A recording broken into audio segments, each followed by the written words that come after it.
marketnya tidak terbangun dengan baik. Itu merupakan bagian dari suatu kejahatan terhadap lingkungan.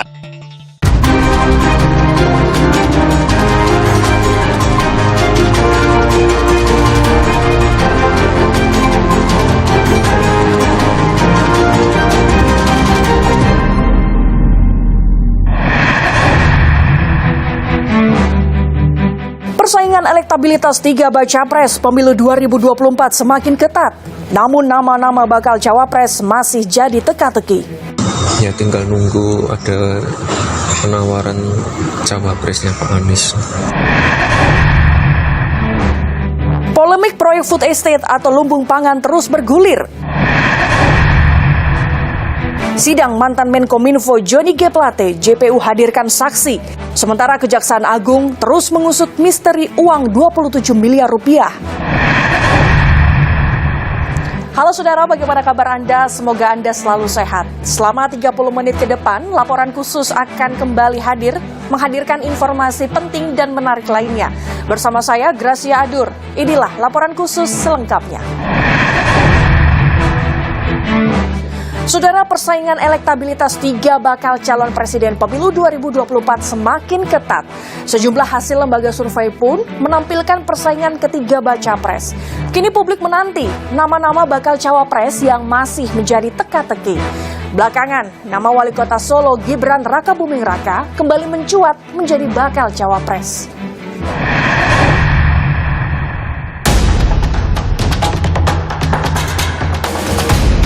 Persaingan elektabilitas 3 bakal calon presiden pemilu 2024 semakin ketat.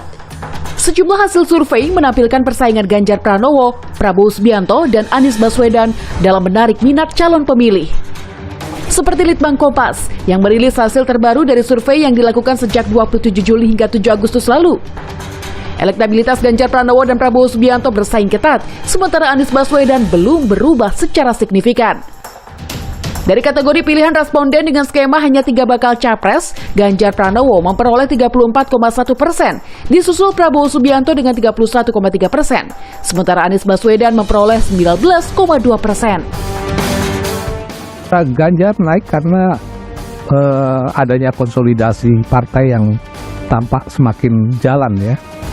Dan kemudian yang juga penting ini masa mengambang, terutama generasi Z yang sempat berpindah ke Prabowo pada saat kasus Piala Dunia U20 kemarin, akhirnya mulai kembali memilih Ganjar. Meski elektabilitas Ganjar Pranowo teratas pada skema banyak calon maupun skema 3 baca pres, namun tak menjamin kemenangan Ganjar jika berhadapan langsung dengan Prabowo Subianto. Dalam simulasi head-to-head Prabowo dan Ganjar, Prabowo Subianto 52,9%, sementara Ganjar Pranowo 47,1%. Simulasi Anies dan Ganjar, Ganjar Pranowo mendapat 60,1%, Anies Baswedan 39,9%. Sedangkan simulasi head-to-head Prabowo dan Anies, Prabowo Subianto 65,2%, Anies Baswedan 34,8%. Survei Litbang Kompas juga mencatat potensi suara pemilih Joko Widodo pada pemilu 2019 lalu mengalir ke bakal baca pres 2024. Pada Agustus 2023, suara pemilih Jokowi yang mengalir ke Prabowo sebesar 36,4%. Sementara suara pemilih Jokowi yang memilih Ganjar mencapai angka 63,6%. Survei Litbang Kompas juga memotret kontestasi wilayah Jawa dan luar Jawa. Untuk wilayah Pulau Jawa, Ganjar dengan 39,6% suara, sementara Prabowo 28,8% dan Anies di 16,7%. Di luar Pulau Jawa, Prabowo dengan persentase 34,7%, sementara Ganjar 27% dan Anies sekitar 22,3%. Survei Litbang Kompas dilakukan secara tatap muka dan melibatkan 1.364 responden di 38 provinsi yang tersebar di 331 desa dan kelurahan di Indonesia dengan margin of error plus minus 2,65%. Survei Litbang Kompas dibiayai secara mandiri oleh Harian Kompas. Tak hanya Litbang Kompas, Indikator Politik Indonesia turut merilis hasil survei terbaru elektabilitas baca pres 2024. Gubernur Jawa Tengah Ganjar Pranowo memperoleh 35,2%, sementara Prabowo dan Anies masing-masing 33,2% dan 23,9%. Namun dalam simulasi head-to-head, Ganjar dan Prabowo bersaing ketat dengan elektabilitas 47,0% untuk Prabowo dan elektabilitas 39,6% untuk Ganjar.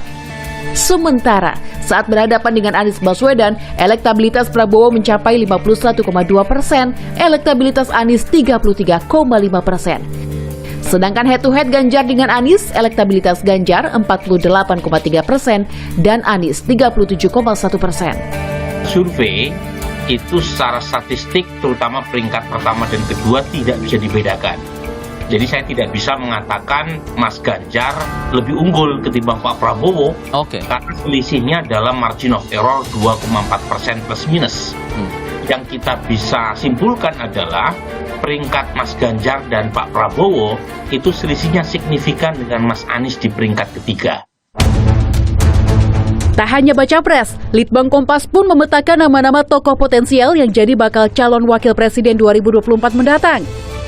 3 tokoh dengan elektabilitas teratas, yakni Gubernur Jawa Barat Ridwan Kamil dengan 8,4%, Menparekraf Sandiaga Uno 8,2%, dan Menteri BUMN Erick Thohir dengan elektabilitas 8%.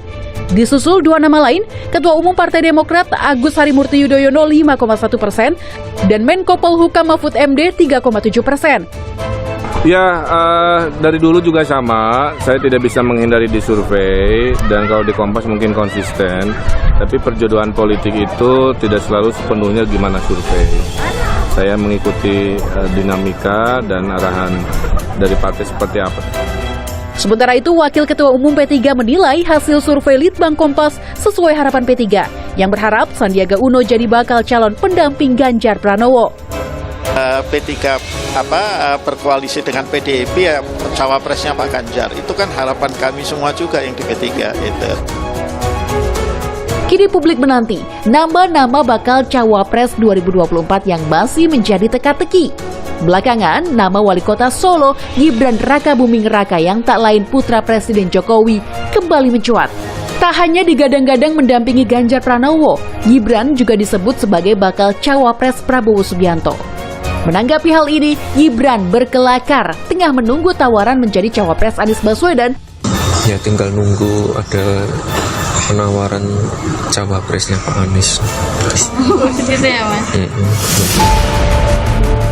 Sebelumnya, PDIP juga membuka peluang Gibran untuk menjadi pendamping Ganjar.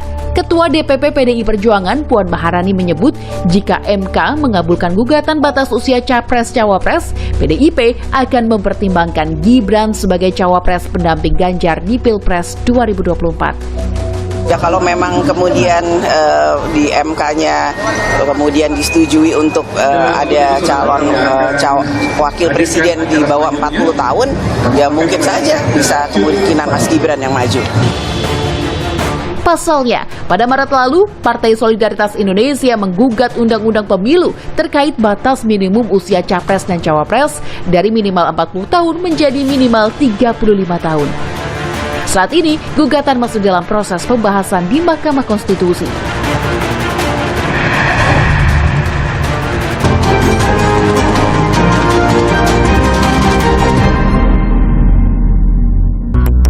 Saudara, polemik proyek food estate atau lumbung pangan terus bergulir. Sekjen PDIP Hasto Kristianto menuding proyek food estate adalah kejahatan lingkungan. Sementara Direktur Eksekutif The Political Literacy menilai kritik itu syarat komoditas politik. Pasalnya, Presiden Jokowi menunjuk Menteri Pertahanan yang juga Ketua Umum Partai Gerindra Prabowo Subianto sebagai pemimpin food estate di Kalimantan Tengah. Kita itu membangun food estate, lumbung pangan itu untuk dalam rangka mengantisipasi krisis pangan. Hati-hati, semua kawasan, semua negara sekarang ini menghadapi yang namanya krisis pangan. Problem-problem di lapangan itu tidak seperti semudah yang kita bayangkan. Jadi semuanya akan diperbaiki. Dan semuanya harus dievaluasi, harus dikoreksi, harus diulang, Kalau kita nggak berani, baru gagal pertama sudah mundur. Sampai kapanpun, lupakan.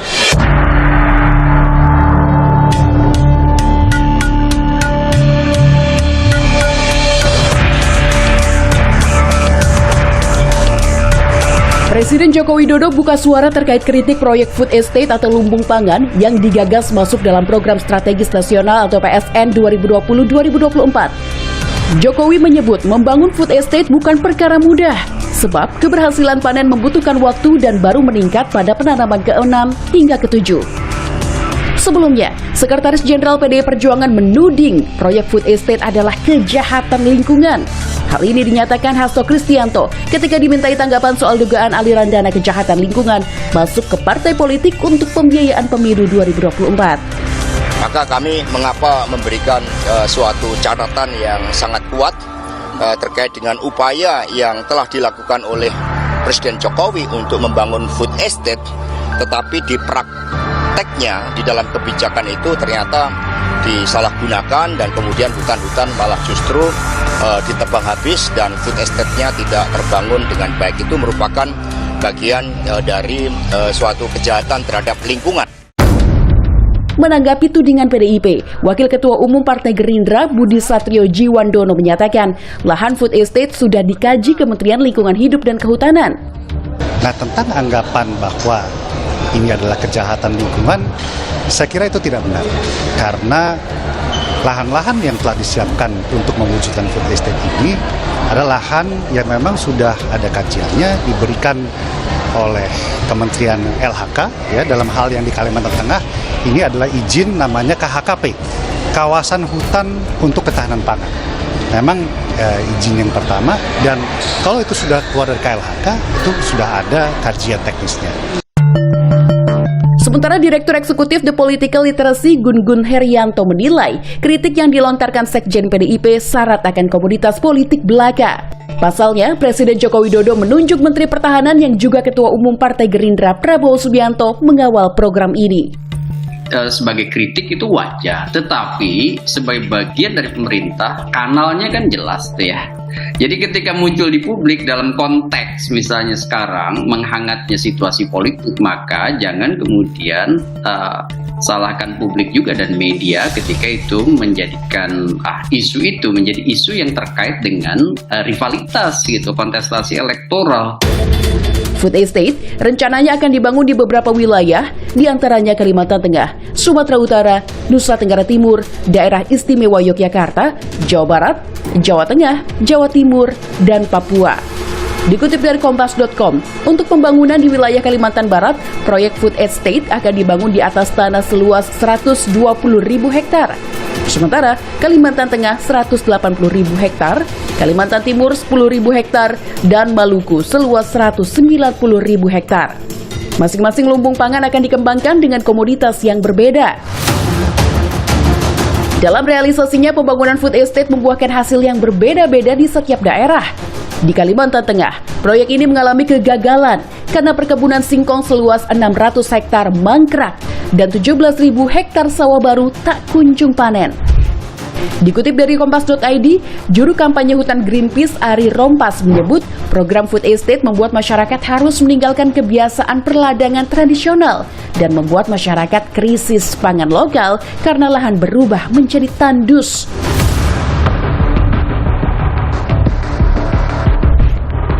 Namun, proyek food estate di wilayah Papua justru dinilai berhasil. Seperti di daerah Kerom, 40 hektar lahan komoditi jagung telah menghasilkan 7 ton per hektar. Sementara di Timika, 4,7 juta hektar lahan food estate dapat menghasilkan 40 ton sagu per hektar yang sebagian diekspor dan dikonsumsi sebagai makanan pokok masyarakat Papua. Dikutip dari Kompas.com, Menteri Pertanian Syahrul Yassin Limpo turut menolak jika program food estate dikatakan gagal.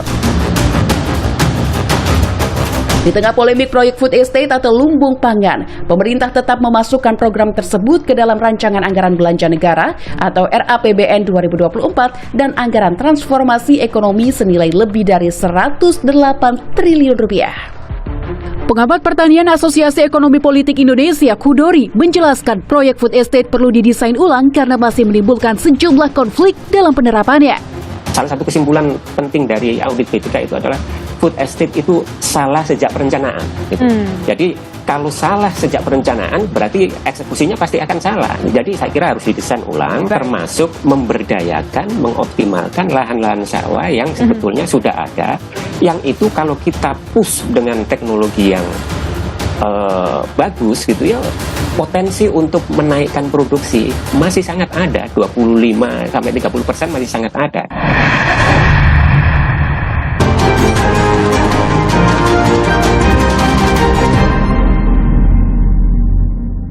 Saudara, Jaksa Penuntut Umum hadirkan saksi dalam sidang kasus korupsi Menara BTS Kominfo dengan terdakwa mantan Menkominfo Johnny G. Plate.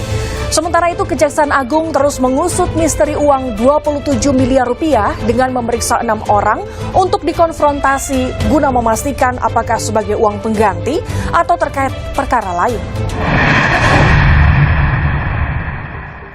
Jaksa Penuntut Umum hadirkan 3 saksi dalam sidang kasus korupsi Menara BTS Kominfo dengan terdakwa mantan Menkominfo Johnny G. Plate. Di antaranya senior manajer implementasi Bakti Kominfo Erwin Kurniawan, Kepala Divisi Perbendaharaan dan Investasi Bakti Puji Lestari, serta Kepala Divisi Backbone Guntoro Prayudi. Dalam pemeriksaan salah satu saksi, Ketua Majelis Hakim Fazal Hendri geram karena tak ada tanggung jawab dan keseriusan dari pelaksana pekerjaan proyek BTS yang menghabiskan triliunan rupiah uang negara. Perencanaan untuk menyelesaikan proyek 4.200 dalam masa kurang dari 1 tahun itu sangat sulit, Yang Mulia. Sangat sulit. Kalau sangat sulit, ngapain dikerjakan dari awal? Sudah tahu itu ada penduga-duga. Ini 8 bulan tidak mungkin bisa dilaksanakan. Ngapain memaksakan diri? Kerjaan dengan dana yang triliun, tapi di bawahnya bekerjanya seperti ini. Mulai saya gas lagi nih. Itulah Pak, saya sedikit aja sudah tahu saya itu di mana mainnya.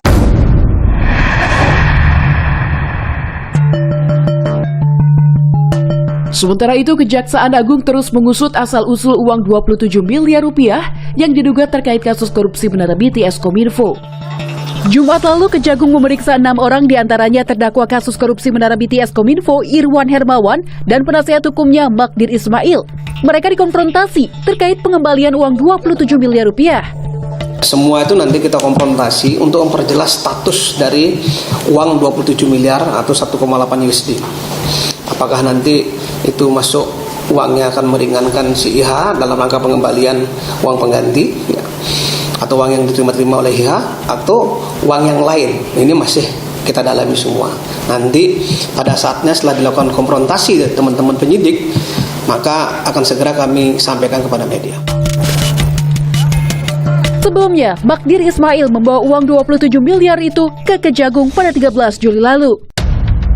Saat itu, Kejagung mengungkap keterangan Magdir Ismail yang menyebut uang 27 miliar rupiah dari sosok berinisial S. Meski demikian, identitas S pun masih misterius. Magdir pun enggan membocorkan asal-muasal uang 27 miliar rupiah yang diberikan untuk kliennya, yaitu Irwan Hermawan. Ada orang yang membantu Irwan, dan bukan langsung dari Irwan, tetapi ini adalah akan menjadi tanggung jawabnya Irwan. Nah, itulah 27 kemarin itu adalah bagian dari uang yang dikembalikan oleh Irwan untuk mengurangi uang pengganti nantinya. Ya.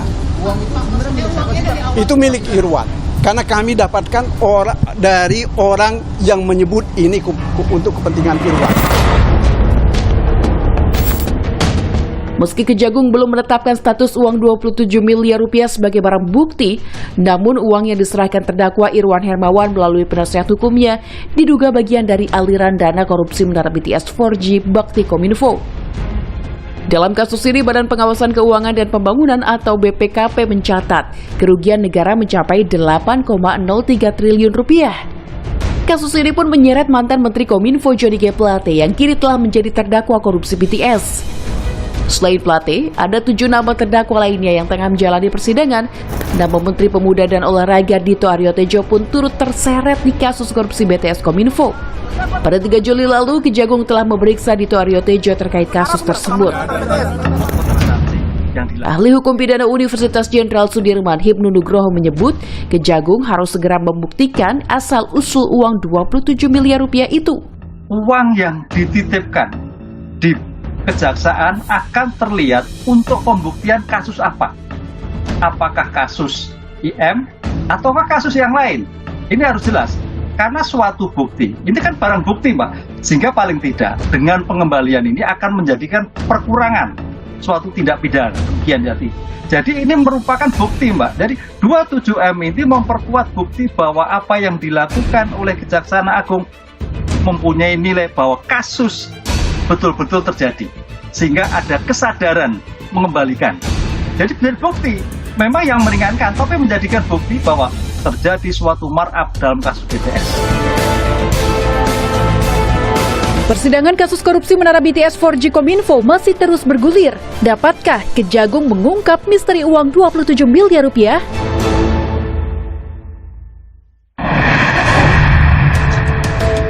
Informasi tadi sekaligus menutup perjumpaan kita. Tetap pantau terus informasi pemilu 2024 hanya di Kompas TV Independen Terpercaya. Saya pamit undur diri.